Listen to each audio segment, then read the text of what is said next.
Folding your polo doesn't have to be complicated. What if I told you there's a simple trick, where you place your fingers and how you align these 3 points? Now, watch closely. Let's mark the 3 points together.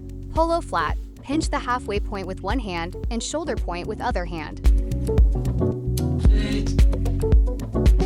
Now bring the shoulder to the bottom, then lift to smoothen folds and lay flat while holding on.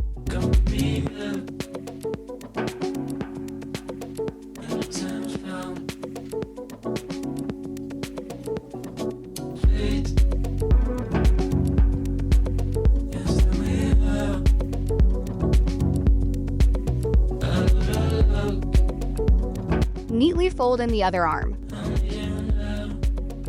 And voila! You have your perfectly folded polo t-shirt.